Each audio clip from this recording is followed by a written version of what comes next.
Good morning, beloveds. We may get a weak cool front, but not until Friday. And all that's going to do is drop our lows into the mid-60s. It's not even going to change the high. The highs are still going to be pretty much 90. Both of the boys are in here, so if you hear some chaos going on, well, shenanigans. They're 8 months old now, 9 months old, and just more fun than, yeah. So I belong to a group on Facebook, and I finally introduced, it's a cat group on Facebook, of course, right? And I finally introduced them today. So I'll get to see, and I tried to pick the best pictures of them because I finally got a really good picture of the two of them laying side by side looking at the camera. All right, we are doing your spiritual powers. So let's do the housekeeping really quick, and then we'll jump into the work. We are, Creative Life Spiritual Center. The website is creativelife.org. The constant contact email, info@creativelife.org. The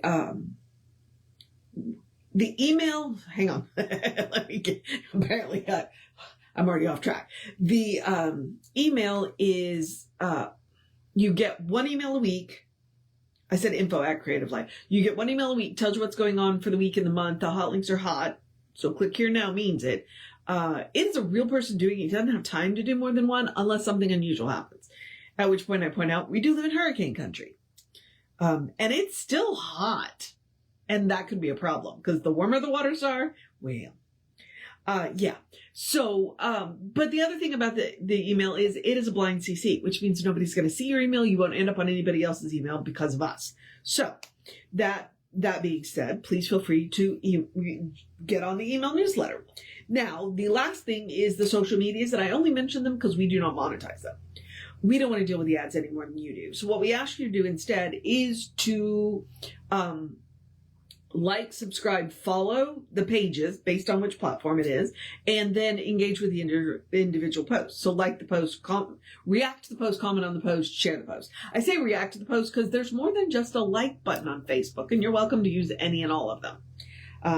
Because, I don't know about David, but I know I can be funny. So, All right.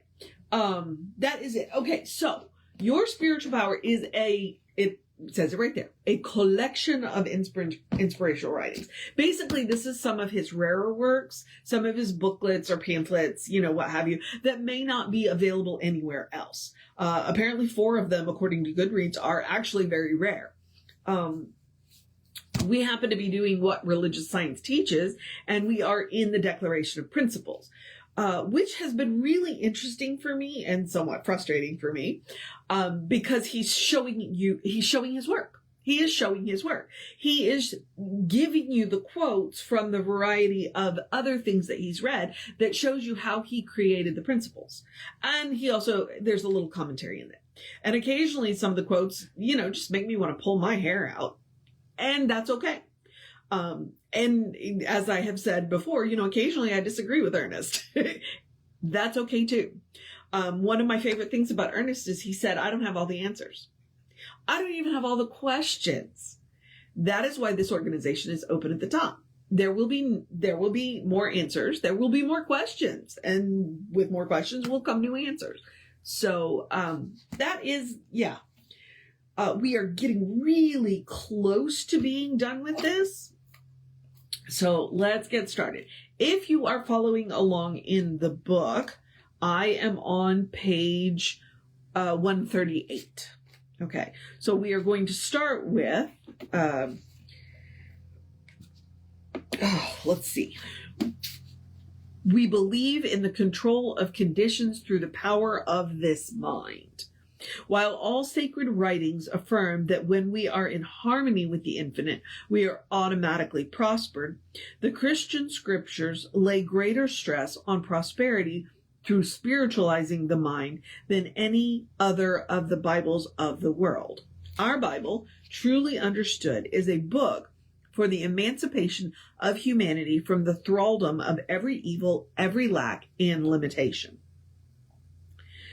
From the teachings of Moses, running through the thought of the major prophets, and culminating in the brilliant manifestations of the mind of Christ through the thought of Jesus, over and over this idea is reiterated, that if we live in harmony with spirit, everything we do shall prosper.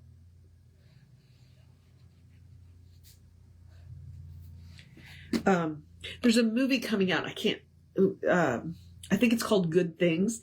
Keanu Reeves is playing an angel in it. And basically he swaps a poor guy with a rich guy. And of course, obviously gets in trouble for it. And at one point she's like, well, what were you thinking? And he said, well, I was going to show him that money wouldn't fix his problems. And she said, well, what happened? Well, it fixed most of his problems. Yeah. So harmony, though. And that goes back to the Maslow's ladder. When our basic needs are met, then we can turn to spiritual needs.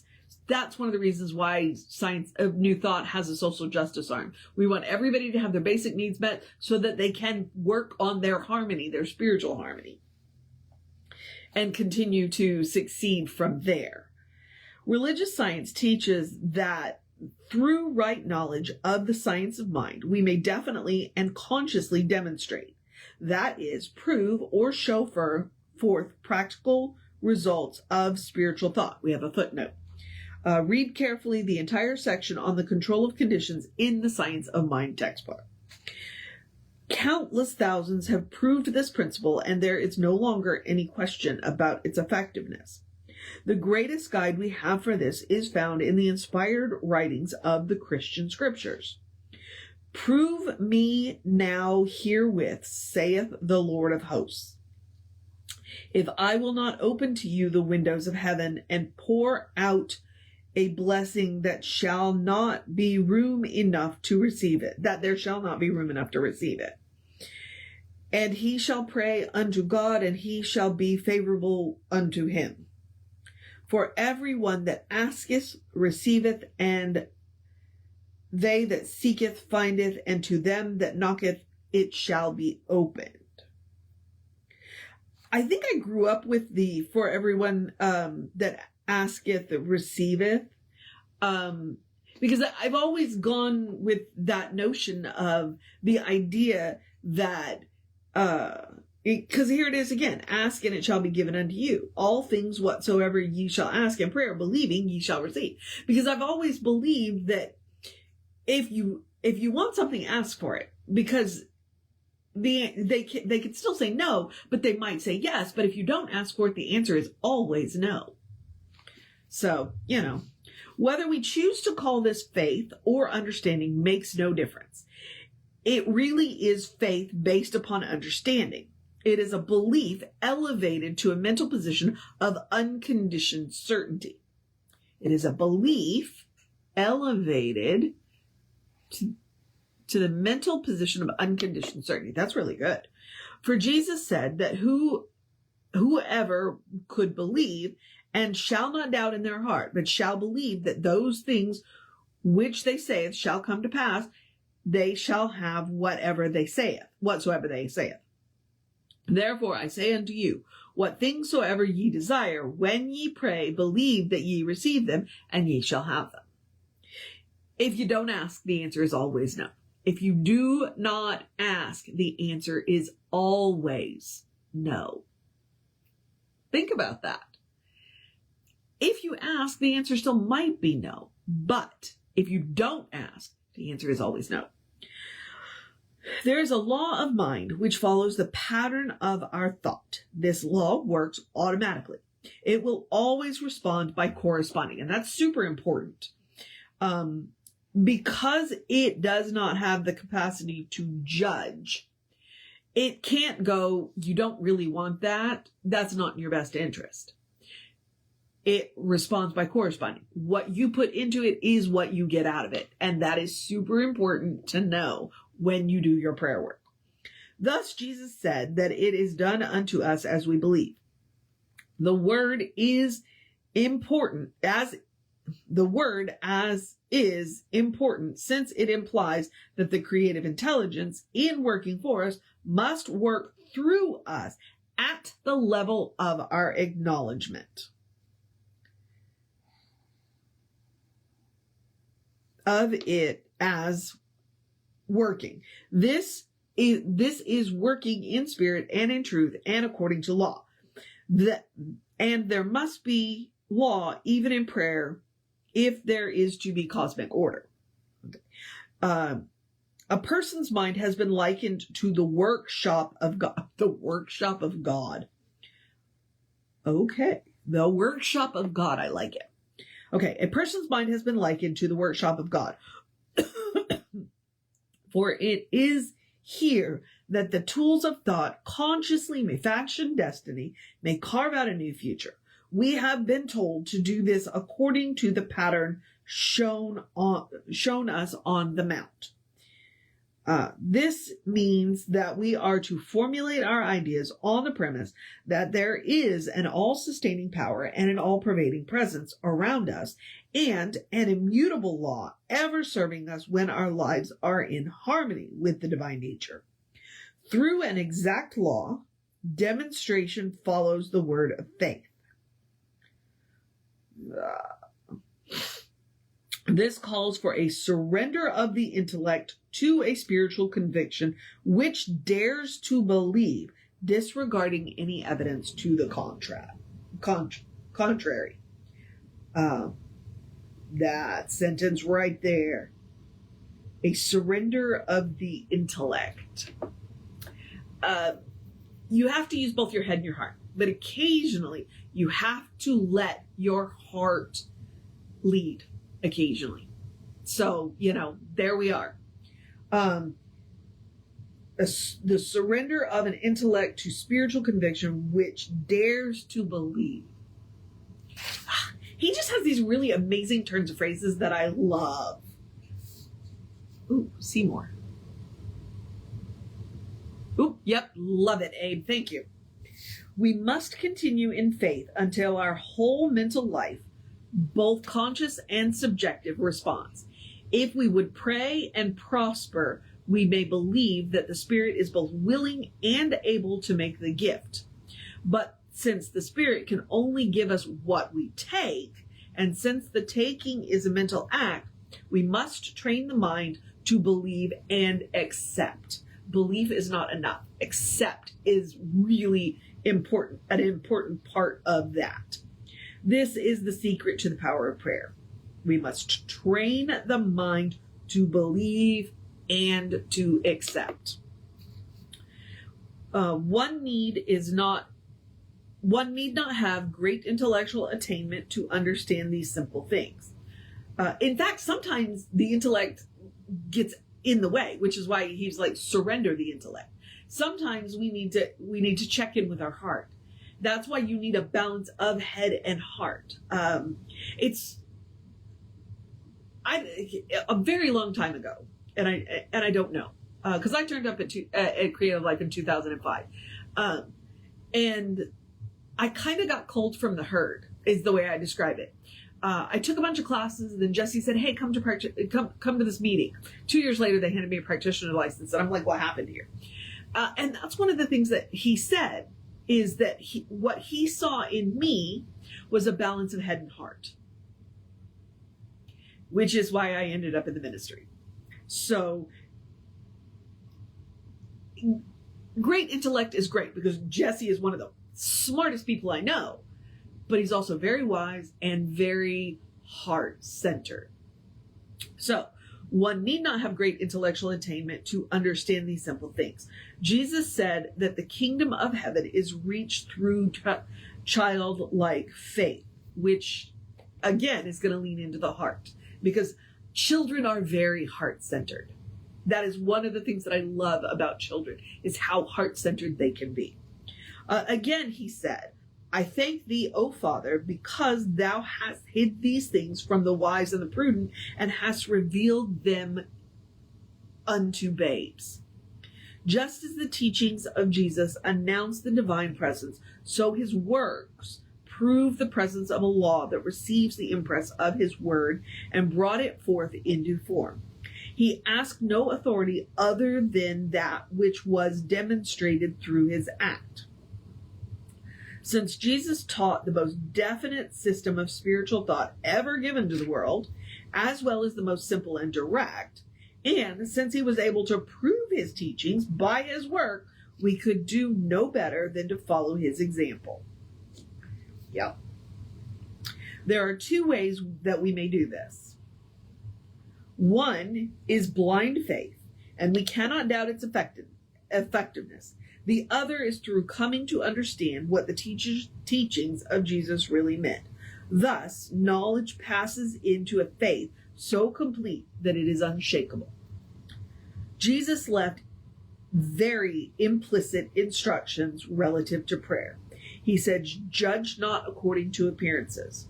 That is, do not be confused by the conditions around you. That is one of the most clear statements I have ever heard about the interpretation of that. Judge not by appearances. Do not be confused by the... Wow, that's... Okay, this is the first great instruction of Jesus, to have such faith and confidence in the invisible that appearances no longer disturb you. I don't think I'm there yet. I think I get there occasionally, but I don't think that I stay there yet. That's very interesting. Next, we come to the preparation for prayer. Yep. Having shut out all appearances to the contrary, enter the closet. To enter the closet means to withdraw into one's own thought, to shut out all confusion and discord. Here, in the silence of the soul, look to the all-creative. Wisdom and power to the ever-present substance. When we have entered the closet and shut the door to the outward appearances, we are to make known our requests, what things soever you desire. Next, Jesus tells us we are to believe that we actually possess the objects of our desire, disregarding all appearances to the contrary. We are to enter into this invisible inheritance, acting as though it were truth.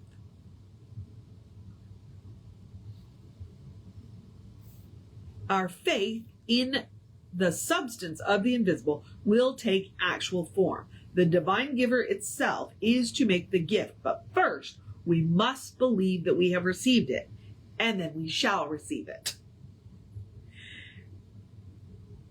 If you believe in magic, you'll see magic. If you don't believe in magic, you won't see magic. That's what he's talking about here. Believe that ye receive them, and ye shall have them. This is a veiled statement of the law of cause and effect operating in human affairs. When we have believed that we have actually given birth to the form that is to be presented. Having made known our request with thanksgiving and received the answer with gratitude, we must rest assured that the law will bring about the desired results. Okay, we're back to a quote here. Thy Father, which seeth in secret himself, shall reward thee openly. Everything passes from the invisible to the visible, to be temporarily experienced and again to be withdrawn. As Reverend Jesse has been saying a lot lately, everything that we love came from the invisible. And it will go back to the invisible. That's just the way it is. This is the eternal play of life upon itself, the eternal act of creation. Thy Father, which seeth in secret himself, shall reward thee openly. Okay, we're repeating the quote again. Rest in peace, knowing that it is done. This profound principle which Jesus announced, and the simple technique of its use in which he counseled his followers, exists today in all of its fullness. It is the very cornerstone upon which our philosophy was built. Even in divine communion, we are dealing with the law of cause and effect. Our prayer invokes this divine law and causes it to manifest in our external world at the level of our inner perception of its working. Because this is true, prayer should always be definite, conscious, and active. Prayer should always be definite, conscious, and active. Prayer ties us to a power that is able, ready, and willing to fulfill every legitimate desire. to bring every good thing to us, to do for us even more abundantly than we have expected. Before they call, I will answer, and when they are yet speaking, I will hear. This shifting of the burden is important, for when we feel isolated, alone, and struggling against the tremendous odds, we are not equal to the task before us. Life becomes a drudgery rather than a jubilant beholding. But if we know the burden is lifted and set upon the shoulders of the law, then power and speed come to hands and feet. Joy floods the imagination with anticipation. Okay, I like this. The shifting of the burden. It's one of those things that I finally figured out what the will of God is. The will of God is not fate. The will of God is the willpower to get things done. I don't have to rely on my willpower to get things done. All I have to do is be in harmony with the will of God and lean into that willpower to get things done and allow that power to flow through me to get it done. That's what he's talking about, the shifting of burdens. It's not on me to do it if it is in alignment with. And if it feels hard and it feels heavy, then I need to go back and check, why am I doing this? Am I actually in alignment? And maybe I am, but maybe this isn't mine to do. Or maybe I am in alignment and it's not time yet. Or maybe I'm not in alignment. Okay, the reflection of an image in the mirror is an exact likeness of the image which is held before the mirror. So the law of cause and effect reflects back to us a likeness of the images of our thought. Okay, that right there is why I say, if you look around your world and you don't like it, you need to check your thoughts. It's like, what are you putting out there? What is in your thought? So, thus we are told to, wait, hang on. Let's back to the image of our thought. Thus we are told that we reflect the glory of God, but too often we reflect the fear and limitations of humanity rather than the glory of God. Okay? Yep. If you don't like the way your world looks, and sometimes it may just be that we are bowing down to race consciousness. It's not even our own thinking. It's like we are allowing race consciousness to tell us this is the way it is. And we have the right to go, you know what? Nope. I'm not going to bow down to the confusion of the conditions. I am not going to judge by appearances. We must find a new meaning to life if we hope to create new images, which in their turn will supply new reflections. We get to change our mind. Jesus told us to judge not according to appearances, but to judge righteously. If we judge only according to what is now transpiring, our reflection of these images will merely perpetuate the old limitations. But if we judge righteously, that is, if we look to the omnipotence of good, we shall create new images of thought, which will reflect greater abundance. Prayer, then, is a mirror reflecting the images of our thought through the law of good into our outward experiences. What are we reflecting? The glory of God or the confusion of humanity? However, Jesus carefully pointed out that before we can reach this position of absolute power, we must have first complied with the law of love. Ooh, I was wondering where he was going with that. The law of love. For the whole impulsion of the universe is an impulsion of love, the manifestation of divine givingness. The Apostle Paul said, I will pray with the Spirit, and I will pray with the understanding also. This is an instruction for us to combine spiritual intuition with definite mental acceptance. He is telling us that the gift of God is to be consciously used. If I have said before, and will say again, one of the drum beats of science of mind is consciousness, consciousness, consciousness. The more conscious we are, the better decisions we make. We are also told to pray without ceasing, to maintain a steadfast conviction, disregarding all apparent contradiction, obstruction, or appearance that would deny the good we affirm. But let them ask in faith, nothing wavering. For they that wavereth is like a wave of the sea, driven with the wind and tossed. To the righteous good shall be repaid. The mind of the righteous shall stand. Behold, the righteous shall be recompensed in the earth. The righteous is delivered of all trouble. A righteous person means one who is right with the universe, one who lives in accord with the divine will and the divine nature, one who lives in harmony with the good. We have the right then to expect, and we should expect, insofar as our inner thought is in tune with the infinite, that everything we do shall prosper.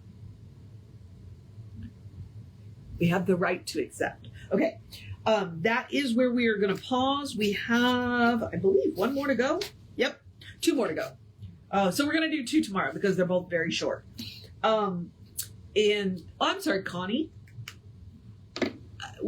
Whatever you wish you could remember, I have a suggestion for you. Dry erase markers and mirrors. You know, you brush your teeth at least twice a day. Use a dry erase marker to write whatever you want to remember on your mirror. And that way you guarantee you see it at least twice a day.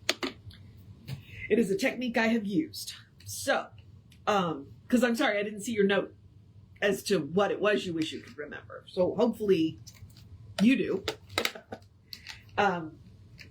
Otherwise, email me and let's talk about it. All right. Okay. That is it for the day. I need to wrap. Oh gosh, bless. Today was really good and I really enjoyed today. So, I got to get going because we are having a sale and I need to finish breakfast. All right, beloved. So I'm going to encourage you to have a great day, a wondrous day, a fantastic day, a magical day, an enchanted day, a wonderful day, an awesome day, an amazing day, a you got this day, a busy day, a taking care of business day, a cuddle your fur babies day, a enjoy the cooler morning day. Not really. Waiting on the cool front day, a stay out of the heat day, a drink plenty of water day, a tell somebody you love them day, a look in the mirror and see the divine looking back at you day, a good day, and if that is too much pressure, simply have a day. You are enough, just as you are. You are a beloved expression of the divine. You are a brilliant light, a divine spark, spirit in motion, God in action, a beautiful masterpiece, and a work in progress at the same time, at your own pace. My favorite part of that sentence. And as Reverend Jesse likes to call us, you are a godling. So explore the truth of your being. Get to know who the divine knows should be. The divine knows should be good. And from there, anything is possible. All right, beloveds. Like I said, I got to go. So Reverend David should be on around 5 p.m. with you. I will be back with you around 9-ish tomorrow. Take care of yourself. Know that you are loved. And I will see you next time.